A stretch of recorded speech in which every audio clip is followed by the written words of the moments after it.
hate LeBron James. He's a big flopper. Hope you win your bet, Nate. He's a flopper. He's a dirty flopper. He flops more than an epileptic in an arcade. He's like, hey, LeBron, is that Dance Dance Revolution? Oh, LeBron, come on. What's that? Is that that Dig Dug LeBron? I hate LeBron James. Well, I hate him too because he was also like, okay, there's when I worked at Hobby Lobby, they had their winter nativity sets, right? They had the three wise men. They actually, the third wise man number 3, was actually a black wise man, and he looked exactly like LeBron James. And he was clutching like the package, or I think it might have been the myrrh, it might have been the frankincense. I don't know which one's Kush, but I know he was carrying a holder. And and it was weird too seeing LeBron James as a wise man, because I figured, like if there was a Bible written, it'd be like the King LeBron James Bible. It'd be like, thou shalt not flop if the ref is watching, that kind of stuff. And nativities too, though, you got to sell them as a set. I know they sell them individually in Hobby Lobby. It's very embarrassing. I saw the display. They had all the figures out. Everybody's pointing towards Jesus. They put their hands over their hearts, looking at baby Jesus. And then they sold baby Jesus. And then they had just everybody standing looking towards the center with their hands over their hearts. And it looked like they were all having simultaneous heart attacks. It's not... Hobby Lobby should, just come on. It all looked bad. It looked bad when LeBron was like, I'm not going to get a title this year. Oh! The little shepherd kid was like, I just lost another gay shepherd. Like, Joseph's like, the kid's not mine. Lord, he's a liar.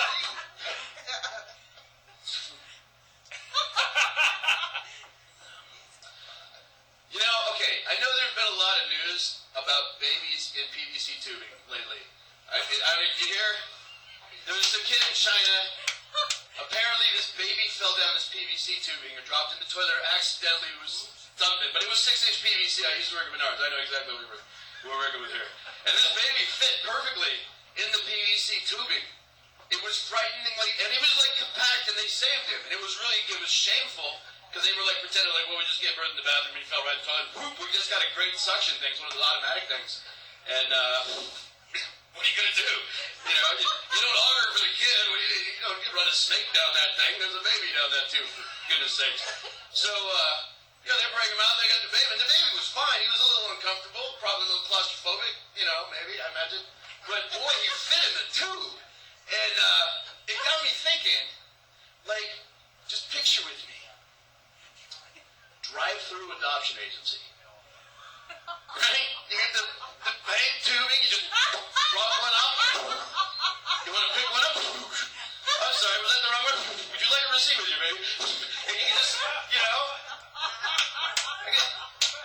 it's almost like a baby potato gun. It really is what it is. It's just like, you get them over from Russia. They'd be like, well, that's a long distance. Spud baby launcher. Okay, maybe I'm off course here. I'm sorry. I start talking about Pakistan and I always go back to missiles. That's my problem.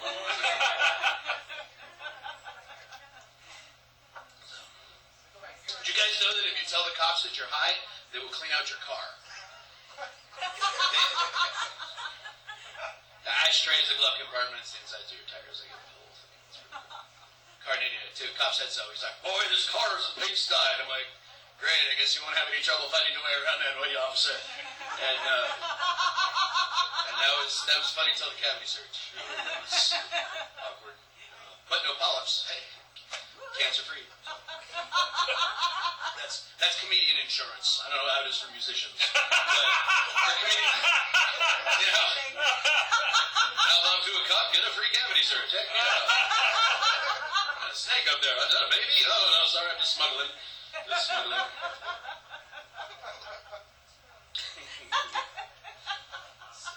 Yeah, I don't even have a retirement plan. My retirement plan is, basically death by cop. I've already got it planned out. I've got a cap gun. I'm going to hang around downtown and wait for the SWAT team to take me out. Pretend to have Asperger's and really sell the deal, Oh, there we go. And they clean up and take them away, too. That's awesome. That's good. Sorry, I'm just kidding. I won't kill myself, I swear. I'm not gonna. At least not until I'm 54, because it's twice as 27, and then I'll be twice as cool as Kurt Cobain. still coolness to be had being old. This is... I don't know, I can't do my final closer thing. I keep going back to the impressions with belts, and I think it would be awkward and inappropriate for me to choke myself in front of you fine folks. At the local American Legion, which, you know, they hated it when I did it at the French Foreign Legion. That was horrible. They were like, screw it, we're going home. And they all left back for their country of origin, whether or not their girlfriends were going to come back to them or not. And it looked like we had an audience because they hung dead bodies along the top railings there to keep the Arabs from coming in, just like in Beauguest. But that's... Right. I was singing that for that table right there, but they had to go take a nap. That was my... Yeah.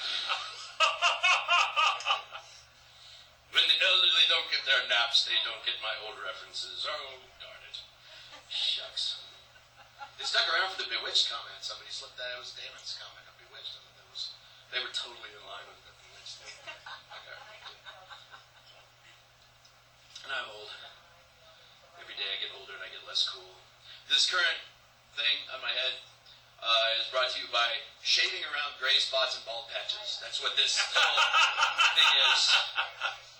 The haircut was originally, I let it go very, very badly, but I was going to do my own, save money because I'm a traveling guy. Going to cut around my ears, trim it down a little bit. Wind up with the Uber mullet. And, okay, if a flock of seagulls was so popular, I'd have been happening. But it wasn't, I'm like, oh, this is a little too Duran Duran for me being this old. This is not your creepy 44-year-old Duran Duran looking guy. That's just sad. It's like VH1's having a best of 100 countdown of songs from the 80s. And it's, hey, everybody, old hipster. So then I went and, I cut the back because I thought, well, get rid of the mullet part, And then I just had this swooshy long part on top, and it looked like one of those Nazi Gestapo officers from Indiana Jones movies. That whole swooshy hair thing. I had that going. So I'm like, and I'm not, this thing's Gobel, and I don't want to look like a Nazi. Let's just face it, so I cut it, I trimmed it. Now I've got the John Travolta. This is,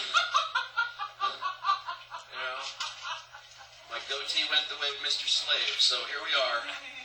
Wow. I'm not getting any love. I'm old. I just came through a divorce. I can't even deal with relationships. I just signed a phone contract with that evil thing there for 2 years. It's freaking me out. I had a phone for 2 years because I couldn't handle commitment. That's why we got divorced, too. It was the same deal. I couldn't handle commitment. And I was like, well, I can't get a phone. I can't get a woman. Now I'm in with that 4G thing. 4Gs. That's how much I'm going to pay in a 2-year contract. Give me 4Gs. It's a direct line to Satan right there. It's giving me work. It's giving me work. I can take pictures anywhere. Can log in. I don't even know how to use half of it. It's working me. It's like a HAL 3000. It's just... Why are you going to bed, Jerry? Don't you have more pictures to put on the internet? No, I don't want to go there after the show. Take a picture of another comedian, Jerry. Come on, no, I don't want to go there. Oh, jeez. This Billy statement's going to be huge. Yeah, I'm divorced. 15 years. She went out to her high school boyfriend. I was like, all right, whatever. It was like, she didn't learn the first time. All right, whatever. It's going to put us in her, but it's a little raw. I'm really over it. I'm like a burn victim at a bonfire. I'm really just not into... I'm like, I'm not so sure I want to fall into that again. I'm like, it burns. Where's my house? Oh, geez, I lost all my stuff. Where are my records? Where are my posters? If I'd known she was going to leave, I'd have kept the Iron Maiden posters. I would have. They're collectible. Now all I have is my Star Wars figures that my kid hasn't broken yet. That's all I got left for my... Star Wars has been bought by Disney. That's going to be awful. I was kind of losing my faith in the whole... I'm really big into Star Wars. If you were talking about other military experience that I've had, I have conducted many Stormtrooper action figure raids. I had the Death Star action set, so believe me, I could put down a serious game of who's who and ha-ha-ha. And that's why I was a virgin until I was 27. But that was, sort of like what Kurt Cobain did.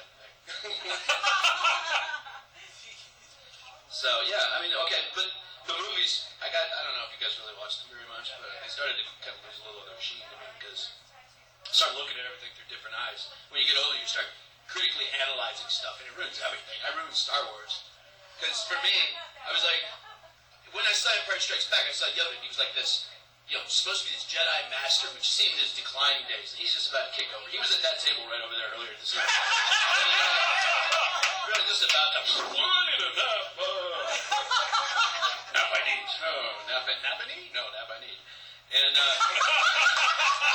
nap I need festival is where old people go take naps for very long periods of time. Nap I need. So you think he's just going to be this, they're going to make the old movies, and you can see him when he's young, so you can see him at his full strength when he's fighting, right? And when you finally see Yoda as a young guy fight for the first time, what do you see? Basically, he enters the fight with a cane, and he kind of hobbles in, gimps, throws the cane down, and has the greatest sword fight ever.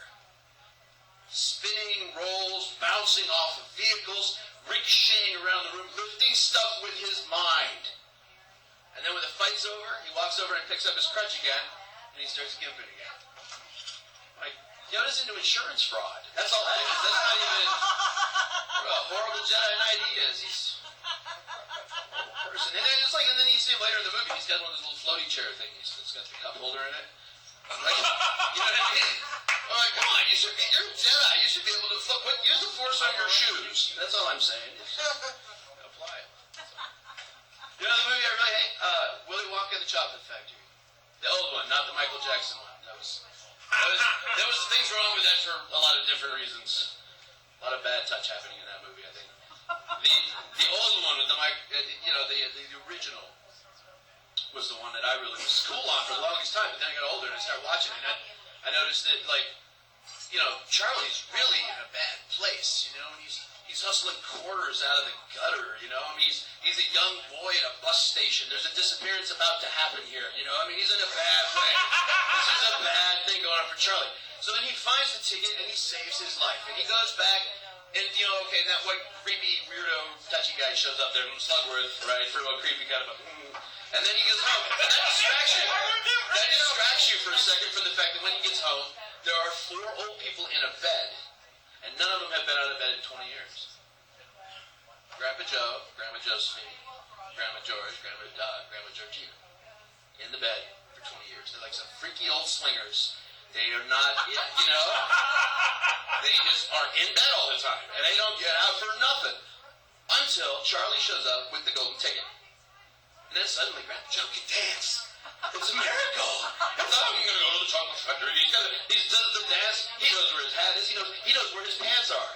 He knows, after 20 years of not wearing pants, he knows specifically where they are. Doesn't even slow him down. Gets his pants on. They're not even buried under anything. When have you ever thrown anything on the counter and not thrown something else on, especially something you're not using, like pants?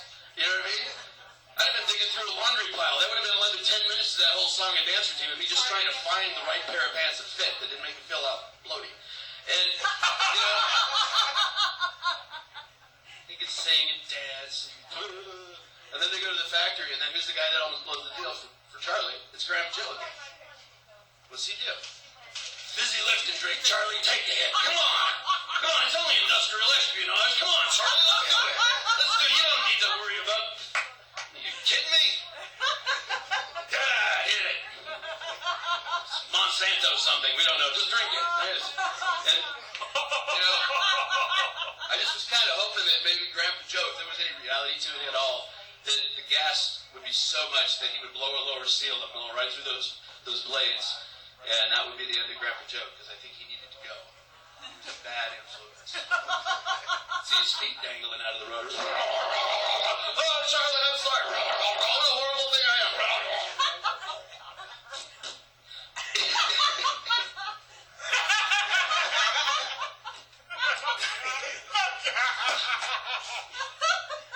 The mangled corpse of Grandpa Joe floats slowly to the ground.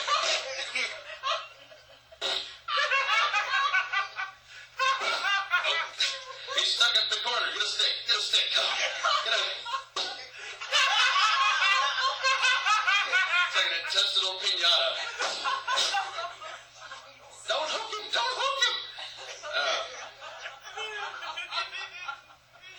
mess. That'd have to be horrible. Especially for the Oompa Loompas, you know. They'd have to clean it up. I feel bad for those guys anyway, man. They're like hostages. They can't leave the factory. They're a kept race of people. Oh my God, it's the South. And, you know what I mean? He's giving them diabetes. We only eat chocolate. Oh, great. No wonder they're orange. They passed yellow. They're jaundiced. They're not jaundiced. They're like...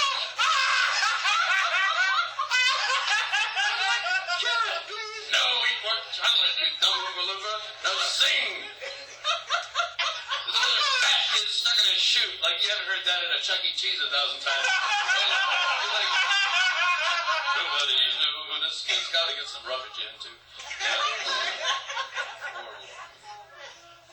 Did you guys know if you play the board game Operation without batteries, you're actually playing Autopsy?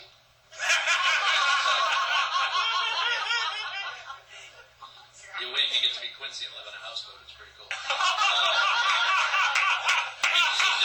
Sam, who's really good with numbers, and Sam, what are you doing? So, and I know that, and that was like, I found that out, it was the world's worst travel game also as well. Because the first trip we went on and I had the Operation game, it was like, over there yet, Pop, over there yet, Pop, over there yet, Pop. Never got to work on a live clown again after that. Kept me out of medical school, man. It was horrible. I had to become a comedian. And what makes me bad is I know that they were still playing behind my back. Because every once in a while I'd sneak up to my parents' door and I'd hear, over there yet? Over there yet? Over there yet?